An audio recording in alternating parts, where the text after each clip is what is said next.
So she wrote this letter, one to adult children of baby boomers. Here's what I should have done. Start decluttering now. After I told my mom that I was writing a letter to baby boomers across the country about our shared experiences of downsizing her home, she said, I want to respond to that as well. I want to write to the adult children of baby boomers. And today, that's what this video is all about. So my mom, Leslie, she went through exactly what I described in that video, and it was no easy task. And she sat in that wheelchair with 2 broken ankles, watching me and my sister pack up her entire life in 7 days. And before that, she watched me lose precious items from my dad's house because there were no conversations, no planning, nothing written down. So she wrote this letter, one to adult children of baby boomers, explaining what she wishes that she had known, what she learned the hard way, and why this is so much harder than it looks from the outside. If you're an adult child trying to help your parents through this, you need to hear her perspective. It might just help you. And if you're a baby boomer, you need to hear what one of your peers learned by going through it the hard way. Here's my mom's letter. Dear adult children of baby boomers, I need to tell you something that's hard to say out loud. I messed this up. I sat in a wheelchair watching my son Weldon and my daughter pack up my house in 7 days because I didn't plan, didn't ask for help, and kept saying, not yet. I didn't think it would be me until the crisis made the decision for me. Before that, I watched Weldon go through something similar with his dad. I saw him lose items that he'll never get back, not because they were thrown away, but because there were no conversations about what mattered. I watched him grieve those losses, and it broke my heart. And then I did the same thing. Different circumstances, but the same core problem. I waited too long. When Weldon wrote his letter to baby boomers last week, I realized I needed to write one too, because I understand both sides now. I know what it looks like to be the parent who can't let go, and I know what it costs your kids when they face this head on. So here's what I've learned: the good, the bad, and the ugly of going through a crisis downsizing when I should have and could have planned ahead. Let me start with what actually worked, even though the circumstances were terrible. The good part was watching my kids work together. Weldon flew in, my daughter coordinated everything, they made a plan, divided responsibilities, and they got it done. When you're sitting there unable to help, watching your children rise to the occasion, it's both heartbreaking and beautiful. They treated me with respect. Even though they had to make quick decisions, they kept asking, Mom, do you want to keep this? They showed me items. They told me where things were going. They tried to include me as much as the time pressure allowed. That mattered more than I can tell you. The other good thing, it got done. As much as I wish it had happened differently, my kids took care of it. I moved into a place I could afford. The bills got handled. The important documents got sorted. It wasn't perfect, but they made sure I was okay. That's what you need to know as an adult child. Even when it's rushed, even when it's crisis mode, your parents see your love.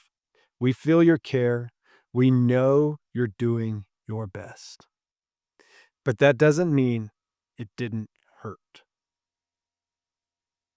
Here's what was hard, the bad. And this is the part that I take full responsibility for because I created those problems by waiting. Sitting helplessly watching decisions get made about your life is one of the hardest things that I've ever experienced. I'd broken both ankles. I literally could not stand up, could not walk through rooms, could not physically touch the items that they were sorting through. I'd broken both ankles. I literally could not stand up, could not walk through rooms, could not physically touch the items that they were sorting through. I sat in one spot and watched my kids hold up things and ask, keep or donate. Furniture that I had for decades, it won't fit in the one bedroom, Mom. Gone. Items from my husband who had just passed, we only have 7 days, Mom. We have to decide now. Packed or donated in minutes, not days. 3 bedrooms of accumulated life, sorted into 100 bags in less than a week. And here's the worst part. I felt like a burden because I hadn't taken any steps to prepare for this. I hadn't decluttered, I hadn't written anything down, I hadn't had any conversations with my kids about what mattered most to me. So when crisis hit, they had to guess, and I had to watch them guess. And sometimes they guessed wrong, not because they didn't care, but because I never told them and time was of the essence. That's on me, not on them. I also realized something in that wheelchair. I should have anticipated this coming. Day by day, we're not getting any younger. My husband's health was okay until it wasn't.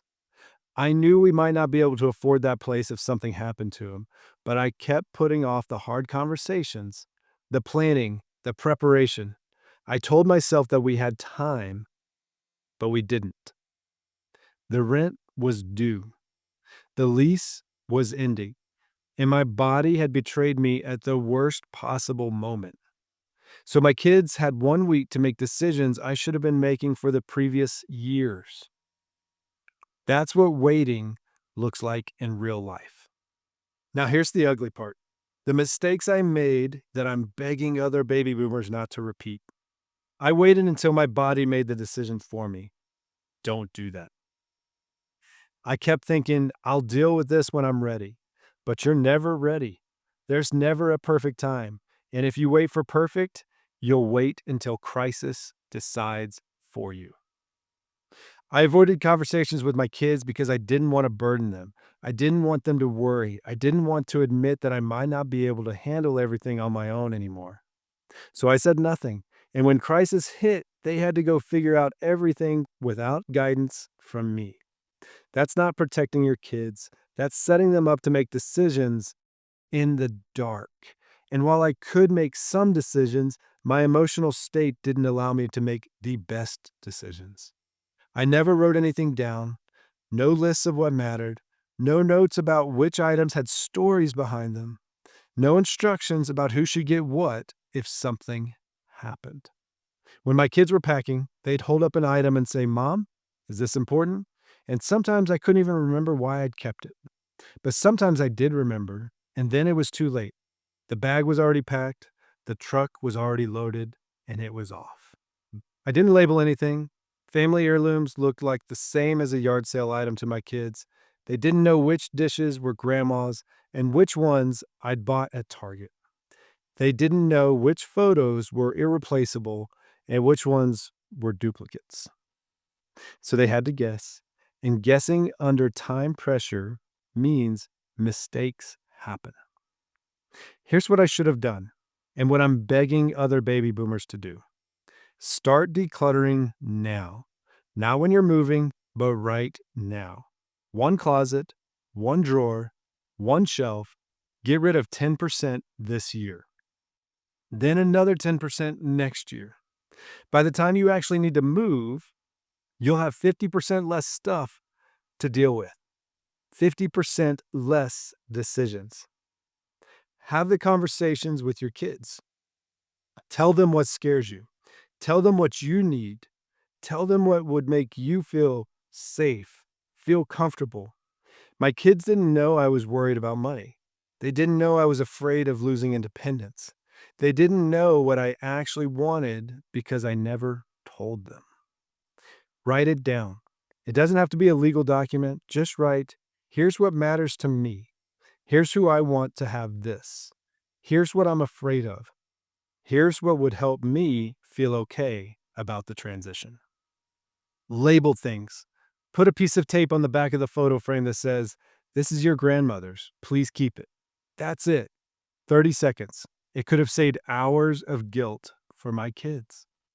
Ask for help before you need it desperately. I should have asked my kids to help me start sorting through things a year before crisis hit. Instead, I asked them to do everything in 7 days when I was physically unable to participate. That's not fair to anyone. And it doesn't have to be your kids. There are professionals out there that help you do this as well. This is what I want adult children to know. Let me talk directly to you if you're helping your parents through this. because I've been on both sides. First, understand we're not being stubborn, we're scared. The house represents our whole adult life. The furniture you want us to get rid of, we picked that out for our first apartment. The closet full of clothes, those are the versions of ourselves that we're not ready to let go of yet. Downsizing feels like admitting we're old. It feels like giving up independence. It feels like preparing to die. That's why we resist. Not because we don't understand the logic, but because the emotion is overwhelming. Second, we don't want to be a burden on you. When you offer to help, we hear, you can't do this yourself anymore. When you suggest we downsize, we hear, you're too old for this house. That's not what you mean, but that's what our fear tells us. So here's what would have helped me and what might help your parents. Give us choices when you can, even in crisis mode. Weldon and my daughter kept asking, which one do you want to keep? That tiny little bit of control helped me feel less helpless. If you have time, and I hope you do, because I hope your parents plan better than I did, pace yourself. Don't try to pack up 30 years of life in one weekend. Let your parents process. Let them tell you stories. Let them grieve a little bit with each room. Ask before you throw anything away. Even things that look like junk to you might have meaning to us. I had a shoebox full of cards for my kids. You think it was garbage. To me, it was priceless. Tell us you love us and you're doing this because you care. We know that. But we need to hear it when we're watching our lives get packed into boxes. And please, please understand. If we're difficult, if we're emotional, if we change our minds 3 times about the same item, it's not about the stuff. It's about what the stuff represents. Be patient with us, even when we're not being rational. What I want to say to my fellow baby boomers, don't do what I did. Don't wait until your body makes the decision for you. Don't avoid the conversations because you're scared. Don't make your kids guess at what matters to you. Here's what I know that I wish I'd known then. The gift you give your children isn't a clean house or a perfect plan. The gift is choice. Your choice about what happens and their choice about how to help you. When you wait, you steal that gift from everyone. I sat in that wheelchair watching Weldon, who'd already lost precious items from his dad because of no planning, make decisions about my life under time pressure. I watched him try to honor me while racing against a deadline. I put him through that, and I can't take that back. But you can avoid putting your kids through it. You can make different choices. You can start today. One conversation, one labeled item, one bag of stuff that you don't actually need. Just start. Because here's the truth of what I learned while sitting in that wheelchair. Dignity doesn't come from staying in control of everything. Dignity comes from making choices while you still can. I lost the chance to choose. You haven't lost that yet.